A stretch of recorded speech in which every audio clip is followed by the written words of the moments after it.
எல்லாரும் நல்லா இருக்கீங்களா? இப்போ நம்ம சுவையான ஒரு பாயசம் செய்ய போறோங்க.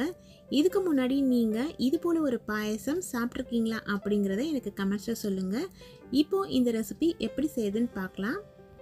முதல்ல ஸ்டவ் சுவிட்ச் ஆன் பண்ணி அதில் ஒரு கடாய் வச்சுட்டு அதில் 2 டேபிள் ஸ்பூன் அளவுள்ள பச்சரிசி சேர்க்கிறேன். இது பொன்னி பச்சரிசி. இந்த அரிசியை ஏற்கனவே கழுவி காய வச்சுருக்கேன். டைரெக்டாக அரிசி அப்படியே சேர்க்க வேணாம், அது மேலே தூசெல்லாம் இருக்கும் அப்படிங்கிறதுனால நான் எப்பொழுதுமே கொஞ்சம் அரிசியை கழுவி காய வச்சுருப்பேன். அதிலேருந்து 2 டேபிள் ஸ்பூன் அளவுள்ள அரிசியை இதில் சேர்த்துட்டு இதே போல் நம்ம பொரி அரிசி போல் வறுத்துக்கணும். நீங்கள் இதுக்கு பொன்னி பச்சரிசிக்கு பதிலாக சீரக சம்பா அரிசி, பாஸ்மதி அரிசி எது வேணாலுமே யூஸ் பண்ணிக்கலாம். சின்ன துண்டு ஜாதி பத்திரி சேர்த்துக்கலாம். 3 ஏலக்காய் சேர்த்துக்கலாம். இதெல்லாம் சேர்க்கும்பொழுது தீயை ஃபுல்லாக குறைச்சி வச்சுருங்க. சின்ன துண்டு ஜாதிக்காயும் ஜாதி பத்திரியும் நிறைய சேர்த்துறாதீங்க, ஏன்னா இதனோட ஸ்மெல் ரொம்ப ஸ்ட்ராங்காக இருக்கும். நீங்கள் எந்த அளவு செய்ய போகிறீங்கன்றதுக்கு ஏற்ற மாதிரி இதனோட அளவுகளை இதை விட கூடுதலாகவோ இல்லை குறைவாகவோ சேர்த்துக்கோங்க. சேர்த்து நல்லா கலந்து விட்ட பிறகு இதில் நம்ம முக்கியமான மெயினான பொருள் சேர்க்குறோம். அது என்னென்னு பார்த்தீங்கன்னா கசகசா. 1 டேபிள் ஸ்பூன் ஃபுல்லாக அளவுள்ள கசகசா இதில் சேர்த்துருக்கேன்.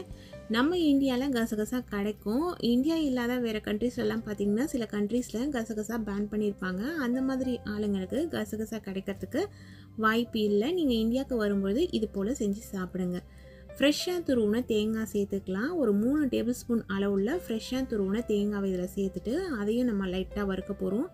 தேங்காய் சேர்த்த பிறகு நிறைய நேரம் வறுக்கக்கூடாது. அதனால் அரிசியை வறுத்த பிறகு அந்த சூட்லேயே ஒரே ஒரு நிமிஷத்துலேயே நம்மளோட கசகசா வறுப்பட்டுடும். அதுக்கப்புறம் தேங்காய் சேர்த்துட்டு 2 முறை கலந்து விட்டுடலாம். இப்போது இதில் கொப்பரை தேங்காவோட துருவல் 2 டேபிள் ஸ்பூன் அளவு சேர்க்குறேன். கொப்பரை தேங்காய் வீட்டில் இல்லைன்னா பரவாயில்ல, அதை நீங்கள் ஸ்கிப் பண்ணிவிடுங்க. சேர்த்து செய்யும்பொழுது அதனோட ஃப்ளேவர் ரொம்ப நல்லாயிருக்கும். இது எல்லாத்தையும் சேர்த்துட்டு லைட்டாக நமக்கு சூடு ஏறி வரணும், அது வரைக்கும் நீங்கள் வறுத்தீங்கன்னா போதும். தேங்காவை சேர்த்துட்டு நிறைய நேரம் வறுக்கக்கூடாது, ஏன்னா தேங்காயிலேருந்து எண்ணெய் பிரிய ஆரம்பிச்சிடும். அப்புறம் அந்த எண்ணெயோட ஸ்மெல் நமக்கு தனியாக தெரிய ஆரம்பிச்சிடும். அதனால் கரெக்டாக பார்த்து பக்குவமாக மொத்தமாக ஒரு 5 நிமிஷத்துக்குள்ளே வறுத்து எடுத்துக்கோங்க. வறுத்தது நல்லா ஆறட்டும். ஆறின பிறகு இது போல் நமக்கு கிடைக்கும். இதை ஒரு மிக்ஸி ஜாரில் சேர்த்துட்டு ஃபஸ்ட்டு தண்ணி விடாமல் அரைச்சிக்கோங்க. அதுக்கப்புறம் தண்ணி விட்டு மைய ஒரு விழுதை நம்ம அரைச்சிக்கணும். திரியாகவே தெரியக்கூடாது. நல்லா நமக்கு பேஸ்ட்டாக இது அரைப்பட்டணும். அதுக்கேற்ற மாதிரி தண்ணி கொஞ்சம் கொஞ்சமாக விட்டு நல்லா அரைச்சி எடுத்துக்கோங்க. ஃபர்ஸ்ட்லேயே தண்ணி நிறைய விட்டுட்டிங்கன்னா நமக்கு மிக்ஸி ஜார்லேருந்து வெளியெல்லாம் வழிய ஆரம்பிச்சிடும். அதனால தான் சொல்கிறேன், இது சமையல் நல்லா தெரிஞ்சவங்களுக்கு இந்த விஷயங்கள்லாம் தெரியும். இப்போ தான் ட்ரை பண்ண போகிறீங்க, நீங்கள் பிகினர்ஸ் அப்படின்னும் போது சின்ன சின்ன விஷயங்கள் உங்களுக்கு யூஸ்ஃபுல்லாக இருக்கும். அதனால தான் இவ்வளோ டீட்டெயிலாக சொல்கிறேன். நல்லா அரைச்ச பிறகு இதில் முந்திரி பருப்பும் பாதாம் பருப்பும் நம்மளோட விருப்பப்படி சேர்த்துட்டு இது ரெண்டுத்தையும் 1-2 அரைப்படுற அளவுக்கு அரைச்சிக்கிட்டா போதும். முந்திரியும் பாதாமும் சேர்த்து மைய அரைக்கக்கூடாது, திரியாக நமக்கு தெரியணும். அதனால இது போல் அரைச்சி எடுத்து வச்சுக்கோங்க. அரைச்சி இந்த விழுதை நம்ம ஏற்கனவே வறுக்கிறதுக்கு யூஸ் பண்ணலைங்களா, அந்த கடாயில் சேர்த்தாச்சு. மிக்ஸி ஜார்லேயும் கொஞ்சம் தண்ணி விட்டு அதையும் அலசி இதில் சேர்த்தாச்சு. தண்ணி கொஞ்சம் தாராளமாகவே சேர்த்துக்கோங்க. இன்றைக்கி நம்ம எடுத்த அளவுகள் படி பார்த்திங்கன்னா தண்ணி 1/2 லிட்டர் அளவுக்கு தேவைப்படும். ஏன்னா அரிசி எல்லாம் மாவாக மாறி இருக்கு இல்லைங்களா, அதெல்லாம் வெந்து திக்காக மாறி வரும். அதுக்கேற்ற மாதிரி நம்ம தண்ணி அட்ஜஸ்ட் பண்ணிக்கணும். சப்போஸ் நீங்கள் சமைக்கும் பொழுது தண்ணி உங்களுக்கு குறைவாக இருக்க மாதிரி ஃபீல் பண்ணிங்கன்னா சூடான தண்ணியை இதில் சேர்த்துக்கலாம். நல்லா கலந்து விட்ட பிறகு ஸ்டவ்வில் வச்சுட்டு மிதமான தீயில் கலந்து விட்டால் ஒரு 2-3 நிமிஷத்துக்கெல்லாம் இது நல்லா நமக்கு நுர பொங்கி வரும். பால் காய்ச்சினா எது போல் நமக்கு நுர மேலே வருமோ அதே போல் நமக்கு வரும். இதே போல் கரண்டி வச்சு கலந்து விடுங்க. அப்போ தான் அடி பிடிக்காமல் இருக்கும். நிறைய நேரம் இதை குக் பண்ண வேணாம். ஏற்கனவே நம்ம நல்லாவே வருத்தோம் இல்லைங்களா, அதனால குக் பண்ணுற டைமு ரொம்பவே குறைவாக தான் நமக்கு செலவாகும். இதே போல் மேலே நமக்கு நுரைச்சி பொங்கி வரும். இதுக்கப்புறம் நம்ம தேவையான அளவு இனிப்புக்கு சேர்த்துக்கலாம். அதே போல் பாலும் நம்ம சேர்த்துக்கலாம். நமக்கு எந்த அளவு இது கன்சிஸ்டன்சி வேணுன்றதுக்கு ஏற்ற மாதிரி பாலோட அளவு கூடுதலாக குறைவாக பார்த்து சேர்த்துக்கோங்க. இப்போது இது நல்லா திக்காகவே வந்துருச்சு. பச்சை மணமெல்லாம் போயிடுச்சு.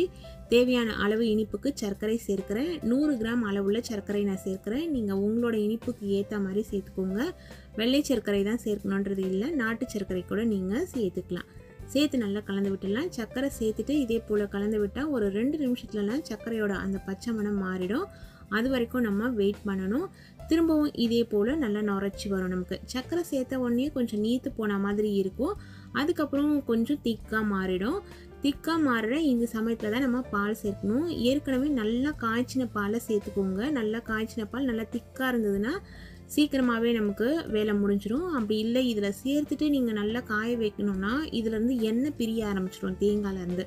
அதனால் இந்த ரெசிபிக்கு நீங்கள் ஏற்கனவே காய்ச்சின பாலை சேர்த்துக்கோங்க. நான் இன்றைக்கி 1/2 லிட்டர் அளவுள்ள திக்காக காய்ச்சின பாலை இதில் சேர்க்குறேன். பால் சேர்த்துட்டு அதே போல் நமக்கு இது நல்லா நுரைச்சி பொங்கி காய்ஞ்சி வரணும்.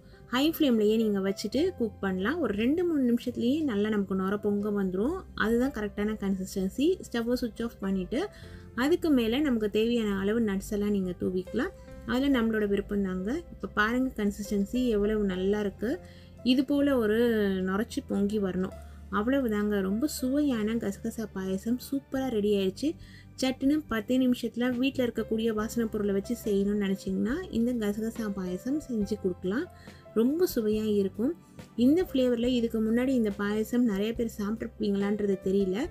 நிறைய ஃபங்க்ஷன்ஸில் இப்போல்லாம் இது போல் பாயசம் வைக்க ஆரம்பிச்சிட்டாங்க. நீங்கள் ஏற்கனவே இதை சாப்பிட்ருந்தீங்கன்னா எனக்கு கமெண்ட் செக்ஷனில் சொல்லுங்கள். ஸ்கூல் விட்டு வர பிள்ளைங்களுக்கு இல்லை வெயில் காலத்தில் வீட்டில் இருக்கவங்களுக்கு இது போல் நீங்கள் செஞ்சு கொடுத்தீங்கன்னா அவங்களோட உடம்புக்கு ரொம்பவே குளிர்ச்சி.